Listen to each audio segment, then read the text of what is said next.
Tape recorder کی طرح وہ بھی پولیس والوں نے جیب سے نکال لیا ہوگا۔ آصف جاں کے لہجے میں طنز کی شدید کاٹ تھی۔ بالکل ایسا ہی ہوا ہے۔ انہوں نے مجھے پکڑنے کے بعد تلاشی لی تھی۔ اگر تم اپنے طور پر پوچھو تو ہو سکتا ہے وہ تمہیں بتا دیں۔ اس کلپ پر جو چھوٹا لینم لگا ہوا ہے وہ شہوار کے ہار کا ہے۔ انورہ خود اس بات کو قبول کر چکا ہے۔ انورہ اب کہاں ہے؟ آصف جاں کے انداز میں بدستور زہر میں بجھے ہوئے تیر تھے۔ وہ وہیں کیکراں والی میں ہے۔ اس کی بیوی آبدہ عرف پینو بھی ساتھ ہے۔ آپ مجھے وہاں لے چلیں یا ان دونوں کو یہاں بلا لیں، وہ سب کچھ آپ کے سامنے بک دیں گے۔ لیکن کیکراں والی میں اس گھر پر تو تمہاری بلقیس بیگم نے پہرا بٹھایا ہوا ہے۔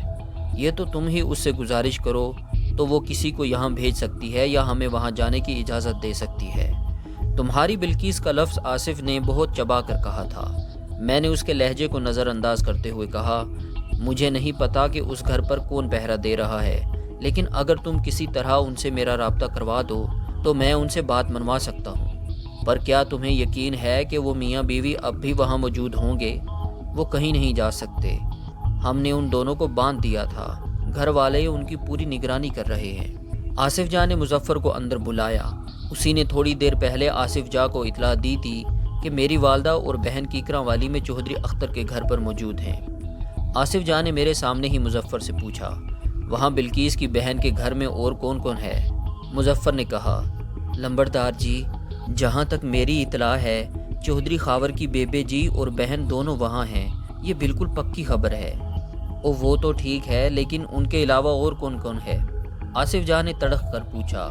اس کے علاوہ چودھری اختر ہے، اس کی بیوی ختیجہ ہے، 2 بچے ہیں، باقی 1-2 نوکرانیاں ہیں جی۔ اس کے علاوہ کوئی بندہ نہیں؟ میرا مطلب ہے کوئی مہمان شہمان؟ نہیں جی، ایسا کوئی نہیں ہے۔ اگر آپ کہتے ہیں تو میں تھوڑا سا اور پتہ کر لیتا ہوں۔ وہ بندے باہر ہی بیٹھے ہیں جو اختر کی حویلی سے ہو کر آئے ہیں، ان کو اندر ہی لے آؤ، آصف جاں نے کہا۔ چند سیکنڈ بعد وہ دونوں اندر آ گئے۔ یہ باپ بیٹا تھے اور آج کل اختر کے کھیتوں میں ہی مزدوری کرتے تھے۔ باپ پکی عمر کا تھا، لڑکے کی عمر 17-18 سال ہوگی۔ معلوم ہوا کہ وہ کبھی کبھی سبزی وغیرہ لے کر اختر کے گھر بھی چلا جاتا ہے۔ اسی مدثر نامی لڑکے نے اندر کی خبریں آصف جاں کے خاص کارندے مظفر تک پہنچائی تھیں۔ مدثر نامی یہ لڑکا اور اس کا باپ شکل سے ہی لالچی اور ضرورت مند نظر آتے تھے، تاہم اب مخبری کرنے کے بعد وہ کافی ڈرے ہوئے بھی تھے۔ آصف جاں نے مدثر نامی اس لڑکے سے پوچھا، تمہیں پکا پتہ ہے کہ اس گھر میں مالک مالکن اور 2 مہمان عورتوں کے سوا اور کوئی نہیں؟ بالکل جی، میں کل شام بھی کھیتوں سے کچھ سامان لے کر گھر گیا تھا، وہاں کوئی اور نہیں تھا۔ ہاں، پرسوں کچھ اور لوگ بھی تھے، مگر مجھے لگتا ہے کہ وہ رات کو ہی چلے گئے تھے۔ تم نے ان کی شکلیں نہیں دیکھی؟ نہیں جی، پر میرا اندازہ ہے کہ ان میں ایک مرد تھا اور ایک زنانی۔ مرد شدید بیمار تھا، میں نے اس کی ہائے ہائے کی آواز سنی تھی۔ آصف جاں نے الجھی ہوئی نظروں سے میری طرف دیکھا۔ ہاں، اب بتاؤ، تم کچھ کہہ رہے ہو، یہ منڈا کچھ اور کہہ رہا ہے، اور اسے جھوٹ بکنے کی کوئی ضرورت نہیں ہے۔ میں غلط نہیں کہہ رہا، انورہ اور اس کی بیوی وہیں اختر کی حویلی میں ہیں۔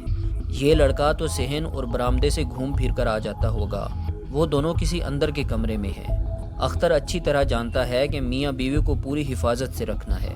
اسے اس سارے معاملے میں انورے کی قدر و قیمت بھی پوری طرح معلوم ہے۔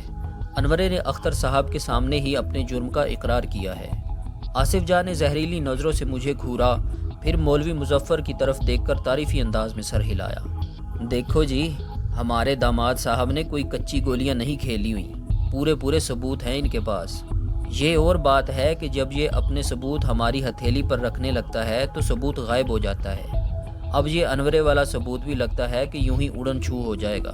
مظفر پھنکارا، چھڈو لمبڑدار جی، ننگا کر کے 2 کتے چھوڑو اس پر، 1 منٹ میں سب کچھ بک دے گا۔ ایسے بڑے پتھر بولتے ہوئے دیکھے ہیں ہم نے۔ کتے تو چھوڑنے ہی چھوڑنے ہیں، لیکن اگر اس کی بجائے اس کے گھر والوں پر چھوڑے جائیں تو نتیجہ جلدی نکل آئے گا اور اچھا بھی نکلے گا۔ میرا خیال ہے کہ تم ٹائم ضائع نہ کرو اور جو تمہیں کہا ہے اس پر عمل کرو۔ مولوی مظفر اسبات میں سر ہلاتا ہوا باہر نکل گیا۔ سخت سردی کے باوجود پسینہ میری گردن پر چل رہا تھا اور میری ٹانگوں پر رینگ رہا تھا۔ میں بھانپ رہا تھا کہ آصف جاں میری والدہ اور بہن کو یہاں قلعہ والا میں لانے کی بات کر رہا ہے۔ اس کی اس خواہش کے راستے میں بلقیس دیوار بن گئی تھی۔ میں جانتا تھا کہ وہ ایک مضبوط دیوار ہے۔ گزرے ماہ و سال نے اس کے اندر بہت اعتماد بھرا تھا اور یہ معاملہ میری عزت اور زندگی کا معاملہ تھا۔ وہ اس معاملے کو سہل لے ہی نہیں سکتی تھی۔ مجھے امید تھی کہ وہ اپنی ہمت کی آخری حد تک میری عزت کے سامنے سینہ تان کر کھڑی رہے گی، لیکن کیا وہ کامیاب ہو سکے گی؟ یہ بڑا سنگین سوال تھا۔ پھر کچھ دیر پہلے ملازم کے کہے ہوئے الفاظ میرے کانوں میں گونجے۔ اس نے کہا تھا کہ میرے پاس زیادہ وقت نہیں ہے، میں جو کرنا چاہتا ہوں جلدی کر لوں۔ میں نے ایک بار پھر نرم التجائی لہجہ اختیار کیا اور آصف جاہ سے کہا، آصف جاہ صاحب، آپ کسی طرح مجھے ایک بار وہاں لے جائیں یا پھر کسی طرح چودھری اختر کی بات مجھ سے کرا دیں۔ انورے اور اس کی بیوی کے بارے میں اصل حقیقت کھل جائے گی۔ انور آپ کے سامنے کھل کر ہر بات کا اعتراف کرے گا اور آپ کا دل گواہی دے گا کہ وہ جو کچھ کہہ رہا ہے درست کہہ رہا ہے۔ داماد جی، تم ہر وہ بات کر رہے ہو جو نہ ہونے والی ہو۔ آصف جاہ نے شراب کا ایک بڑا گھونٹ بھر کر پیڑھی کا ایک طویل ترین کش لیا۔ اب چودھری اختر کو آپ جناب سے گال بات کرانے کے لیے کون یہاں لائے اور کیسے لائے؟ ملازم شیر افغن نے آگے بڑھ کر آصف جاہ کے کان میں 2-4 سرگوشیاں کیں۔ آصف جاہ کے شرابی چہرے کی تمتماہٹ کچھ کم ہوئی۔ اس نے اسبات میں سر ہلایا اور افغن باہر نکل گیا۔ قریباً 5 منٹ بعد وہ پھر واپس آیا تو اس کے ساتھ 2 سفید پوش پولیس والے تھے۔ انہوں نے ایک بڑا سا وائرلیس سیٹ اٹھا رکھا تھا۔ وائرلیس سیٹ سے مسلسل شور ابھر رہا تھا اور کسی پولیس والے کے پیغام سنائی دے رہے تھے۔ وائرلیس سیٹ کو کھڑکی کے پاس رکھ دیا گیا۔ پولیس والے فریکوینسی سیٹ کرنے میں مصروف ہو گئے۔ میں نے اندازہ لگایا کہ وہ ڈیک نالے کے اسی دور دراز گاؤں کیکراں والی سے رابطے کی کوشش کر رہے ہیں، جہاں چودھری اختر کے گھر میں انور اور اس کی بیوی موجود ہیں۔ یقیناً اب وہاں پولیس کی نفری بھی موجود تھی۔ انہیں جلد ہی کامیابی ہو گئی۔ دوسری طرف سے کسی ASI شہباز نے بات کی۔ آصف جاہ نے اسے بتایا کہ وہ گاؤں کے زمیندار چودھری اختر سے بات کرنا چاہتا ہے۔ قریباً 10 منٹ بعد خدیجہ کا شوہر اختر وائرلیس سیٹ پر موجود تھا۔ آصف جاہ نے میری بات اختر سے کرائی، مگر بات کرانے سے پہلے اس نے مجھے بھرا ہوا پستول دکھا دیا تھا اور سختی سے یہ ہدایت کر دی تھی کہ میں صرف انورے اور اس کی بیوی کے بارے میں ہی بات کروں گا، کوئی بھی دوسری بات نہیں کروں گا۔ جو ہی اختر نے وائرلیس سیٹ پر میری آواز پہچانی، وہ ہجانی انداز میں بولنے لگا، خاور، یہ سب کیا ہو رہا ہے؟ کہاں ہو تم؟ تیمور کہاں ہے؟ چودھری عزیز قتل ہو گیا ہے، اس کا جنازہ راجوال کی حویلی میں پڑا ہے۔ سنا ہے کہ وہاں قبرستان کے اندر شاہ نواز اور اس کے یار سراج کو بھی گولیاں لگی ہیں۔ سراج وہیں مر گیا ہے اور شاہ نواز کی حالت نازک ہے۔ کیا یہ سب صحیح ہے؟ تم تو خیریت سے ہو؟ اس نے ایک ہی سانس میں بہت سے سوال پوچھ لیے۔ میں نے کہا، میں خیریت سے ہوں چودھری اختر، تم بتاؤ بیبے جی اور عارفہ کہاں ہیں؟ وہ یہیں پر ہیں۔ کچھ لوگ منڈاسے باندھ کر آئے تھے، وہ انہیں زبردستی اپنے ساتھ لے جانا چاہتے تھے، مگر اللہ کا شکر ہے بیگم بلقیس نے اپنے کافی سارے بندے یہاں بھیج رکھے ہیں۔ انہوں نے آنے والوں کو بھگا دیا ہے۔ مجھے تو لگتا ہے کہ وہ تمہارے سسرال کے لوگ تھے۔ یہاں بہت گڑبڑ ہے یار۔ آصف جاہ نے مجھے پستول کے ساتھ زور سے ٹہوکا دیا۔ اس کا مطلب یہ تھا کہ میں صرف کام کی بات کروں۔ میں نے وائرلیس سیٹ پر کہا، اختر صاحب، باقی باتیں ہوتی رہیں گی، مجھے یہ بتائیں کہ انور اور اس کی بیوی آپ کے پاس ہی ہیں نا؟ چند لمحے خاموشی رہی، پھر اختر کی حیرت زدہ آواز ابھری، کیا کہہ رہے ہو خاور؟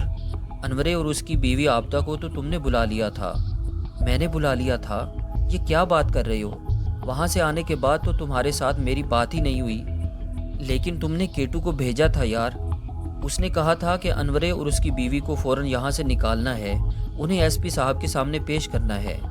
میں نے کیٹو کو بھیجا تھا؟ میرا دماغ چکرا گیا۔ اس کے ساتھ ہی مجھے احساس ہوا کہ کوئی زبردست دھوکہ ہو گیا ہے۔ آصف جاہ شاید ٹھیک ہی کہہ رہا تھا۔ انورا اور آبدہ وہاں اختر کے گھر میں موجود نہیں تھے۔ کب آیا تھا کیٹو تمہارے پاس؟ میں نے لرزہ آواز میں پوچھا۔ پرسوں شام کے بعد۔ تمہارا پرانا یار اعجاز بھی اس کے ساتھ تھا۔ وہ رات کو 12 بجے کے قریب انورے اور آبدہ کو ٹویوٹا گاڑی میں ڈال کر لے گئے تھے۔ میں سر پکڑ کر بیٹھ گیا۔ یہ بات محاورتاً کہہ رہا ہوں، ورنہ میرے دونوں ہاتھ تو ہتھکڑی میں جکڑے ہوئے تھے۔ کیٹو کی صورت نگاہوں میں گھومنے لگی۔ اس کی گمشدگی مجھے اور تیمور کو مسلسل پریشان کرتی رہی تھی۔ اس کے پاس کافی روپے بھی تھے جو وکیل کرنے کے لیے دیے گئے تھے۔ ہمارا خیال تھا کہ کیٹو کسی مصیبت میں پھنس گیا ہے، مگر اب انکشاف ہو رہا تھا کہ وہ تو خود ہی مصیبت کا روپ دھار چکا ہے۔ وہ ہمارا پرانا یار تھا اور ہمارا خیال تھا کہ ہم اس کے بارے میں سب کچھ جانتے ہیں، لیکن آج پتہ چل رہا تھا کہ جس کے بارے میں سب کچھ جاننے کا دعویٰ ہوتا ہے وہ بھی کبھی بالکل اجنبی نکلتا ہے۔ بیبے جی کہا کرتی تھیں مصیبت اکیلی نہیں آتی اور مصیبت کے وقت ہی چہروں کی اصل پہچان ہوتی ہے۔ پچھلے کچھ دنوں میں میں نے بہت سے چہروں کا اصل روپ دیکھا تھا۔ دوستو آج تک کے لیے اتنا ہی، ملتے ہیں اگلی قسط میں، تب تک کے لیے اپنا خیال رکھیے، اللہ حافظ۔